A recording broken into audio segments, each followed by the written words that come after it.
چلے جی نماز پہ جا رہے ہیں جون اور میں، اور یہ بچے سارے تیار ہو گئے اور یہ مومن آ رہے ہیں دال کو.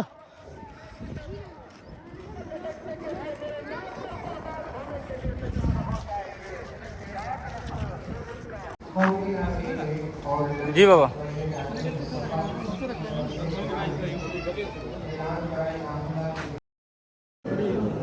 نصیبوں کو جگایا ہے علی نے، نصیبوں کو جگایا ہے علی نے، ہمیں اپنا بنایا ہے علی نے، ہمیں اپنا بنایا ہے علی نے. جی آپ جی. مٹے گی مصطفیٰ کی نسل کیسے کہ جب شجرہ چلایا ہے علی نے.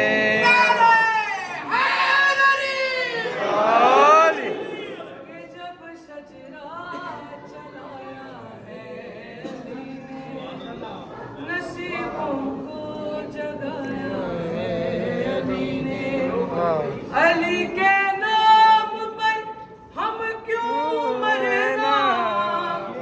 علی کے نام پر ہم کیوں مرنا، ہمیں جینا سکھایا علی نے.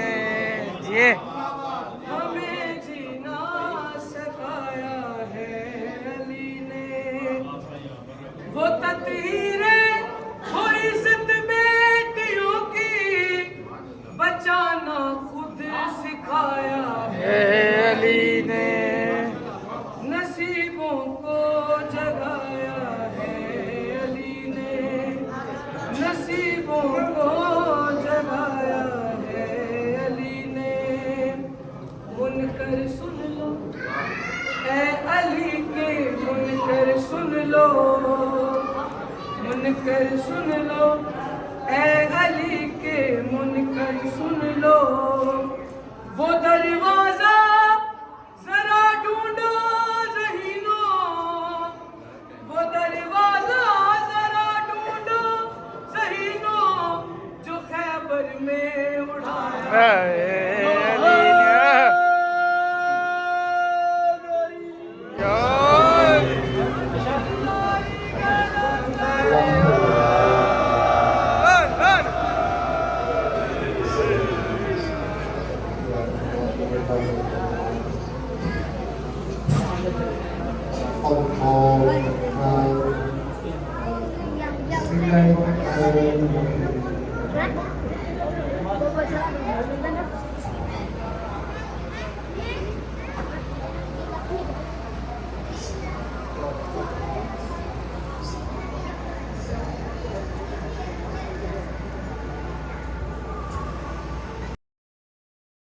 قصیدہ جو ہی گنگنایا سویرے سویرے، مصلی پہ میں نے علی کا قصیدہ جو ہی گنگنایا سویرے سویرے، سویرے سویرے. قسم پھر خدا کی عبادت کا مجھ کو بڑا لطف آیا سویرے سویرے. نکل کر اندھیروں کے نرغے سے ہوئے جب درے شہ پہ آیا سویرے سویرے. نکل کر اندھیروں کہ نرگے سے ہوئے جب درے شاہ پہ آیا سویرے سویرے، سویرے سویرے. تو زہرا کے بیٹے نے ایک پل میں حر کا مقدر جگایا سویرے سویرے. ملائک نے جسی وقت حمد و ثنا کی فضاؤں میں گونجا صدا یا علی کی، صدا یا علی کی. پرندوں نے بھی اپنی بولی میں نعرہ علی کا لگایا سویرے سویرے. ہے مرضی حسنین مرضی خدا کی، ابھی سیدہ کے لبوں پر دعا تھی.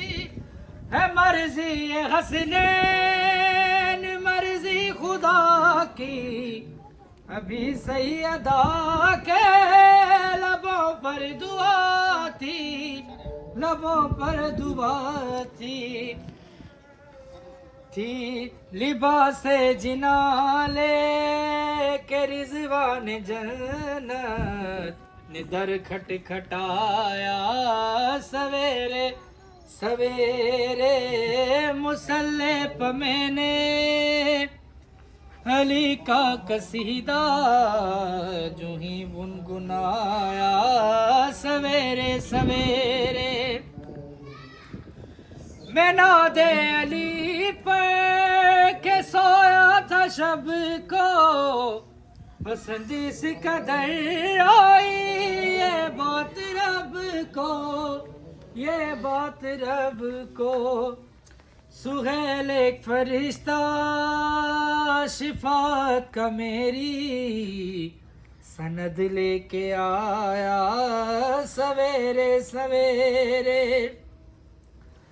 سہیل ایک فرشتہ شفاعت کا میری سند لے کے آیا سویرے سویرے. مصلی پہ میں نے علی کا قصیدہ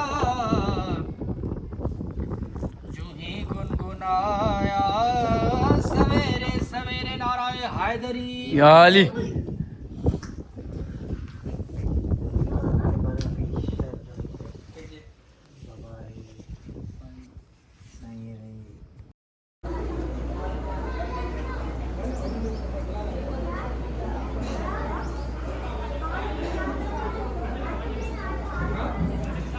اللهم صل على محمد اللهم صل على محمد يا الله يا الله يا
بھی امکان ہو بندہ قبول کرتا ہے. اور یقیناً کوئی زیادہ دیر آپ کو زحمت نہیں دوں گا کیونکہ اس کے بعد آپ اپنی باقی زندگی کی ضروریات آسانی سے جو ہے وہ پوری کر سکیں. مولا حسین علیہ السلام کی مجلس کو یقیناً ہمارے یہاں بہت زیادہ اہمیت ہے اور ہم اس کو اپنے لیے نجات کا ذریعہ سمجھتے ہیں تاکہ اللہ ہمیں نجات نصیب فرمائے. کیونکہ مولا حسین علیہ السلام انسانیت کے امام ہیں اور جو بھی مولا حسین علیہ السلام کی طرف اللہ اسے بھی انسانیت سے مالا مال کر دیتا ہے اور اسے بھی بلندیاں نصیب ہوتی ہیں، پھر وہ انسانیت کی خوشبو سے محظوظ ہوتا ہے اور اپنے اندر ایک کمال کو دیکھتا ہے اور اللہ کا شکر ادا کرتا ہے کہ میرے اللہ تم نے مجھے 12 امام عطا کیے اور حسین جیسا وہ امام عطا کیا ہے جس کو سارے امام پسند کرتے ہیں، سارے امام گلے لگاتے ہیں، سارے امام محبت کرتے ہیں۔ تو یقیناً امام حسین علیہ السلام دنیا میں بھی لوگوں کے لیے طبیب تھے، جب زندہ تھے تو لوگوں کو شفا ملتی تھی اور یقیناً دنیا پر آتا ہے۔ زندگی میں ہو سکتا ہے کم لوگوں نے ان کے دروازے سے فائز لیا ہو، مگر دنیا سے جب رخصت ہوگا یہ گرم ریت پر اپنے بیٹے کو اپنے سینے پر سلا کے سوئے تو کروڑوں اور اربوں لوگوں کو جو ہے شفا بخشی ہے، اور اسی وجہ سے حسین ابن علی کو باب اللہ کہا جاتا ہے، اللہ کا بڑا دروازہ۔ جو حسین ابن علی کے دروازے پر آتا ہے اللہ اسے نجات عطا کرتا ہے، اللہ اسے ہدایت نصیب کرتا ہے۔ ان الحسین مصباح الہدی و سفینۃ النجات، حسین ہدایت کا چراغ ہے۔ اگر آپ چاہتے ہیں کہ میرے دل کی روشنی ہر روز بڑھے تو حسین کے دروازے پر تعظیم سے سر جھکا لیا کر اور اللہ کا شکر ادا کیا کر کہ میرے اللہ تو نے مجھے کتنا عظیم امام عطا کیا ہے جس نے تیرے دین کے ساتھ انسانیت کو بھی بچایا ہے، انسانیت کے وقار کو باقی رکھا ہے۔ تو یقیناً میرے بھائیوں مولا حسین علیہ السلام سے سچی محبت ہونی چاہیے۔ جو انسان سچی محبت کرنے میں کامیاب ہو گیا تو اللہ نے اسے دنیا میں بھی اجر عطا کیا ہے، آخرت میں بھی اجر ملے گا۔ دنیا میں بھی اس کو شرف ملا ہے، آخرت میں بھی شرف ملے گا۔ تو آپ اندازہ لگا سکتے ہیں کہ یہ جتنی مجلس میں پڑھوں گا صرف مولا حسین علیہ السلام ہی پڑھوں گا، کیونکہ ہمارے برادر اللہ تعالیٰ زندگی دراز والے بنائے، ناظر علی صاحب اور ان کے فرزندوں کی، کیونکہ ہمارے ساجد علی منی صاحب جو ہیں جب میرے بیٹے کا چیلم تھا تو تعزیت کے لیے شرکت کے لیے آئے تھے، تو انہوں نے کہا تھا کہ جمعۃ المبارک کا دن جو ہے ہم بھی جون کے جو ہے درجات بلندی کے لیے وہاں مجلس رکھتے ہیں۔ تو میں نے ان سے ایک درخواست کی تھی، میں نے کہا تھا کہ مجھے بھی اس میں مجلس میں شریک کر لینا، کیونکہ میری اس کے متعلق ایک منت تھی بیٹے کے، تاکہ میری منت بھی پوری ہو جائے گی۔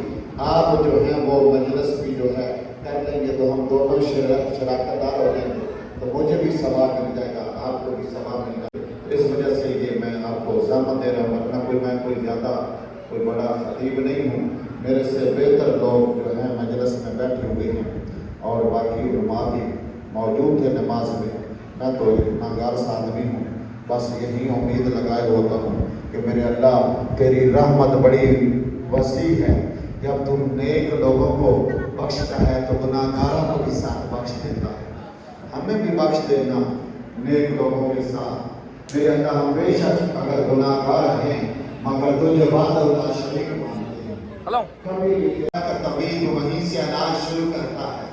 میرے بھائیوں اس وجہ سے اہل بیت کے طبیب کے دروازے کو پکڑ کر رکھ، احترام کے ساتھ رہا کر ان کے سامنے تاکہ عزت اور شرف پائے۔ تو آپ اندازہ کر لیے اس نے فوراً یہودی نے کلمہ پڑھا اور مسلمان ہو گیا۔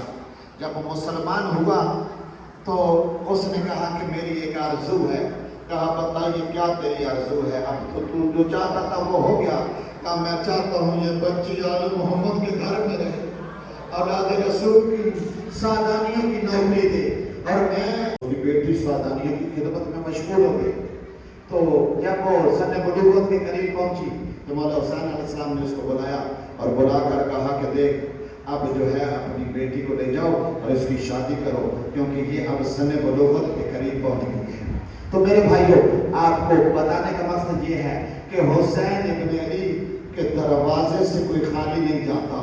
میرے بھائیوں اگر آپ مجھے اجازت دیں تو میں شام تک حسین ابن علی کی ایسی فضیلتیں بیان کرتا رہوں تو مجھے کوئی تھکاوٹ نہیں ہوگی، تو میرے بھائیوں حسین ابن علی کی آپ اس وقت جتنے بیٹھے ہیں سب نگاہوں میں ان کا نمائندہ آپ سب کے نام درج کر رہا ہے. آپ اندازہ لگائیے. اس وجہ سے کوشش یہ کرو کہ حسین ابن علی کے دروازے کو پکڑ کر نہ کرو اور کہا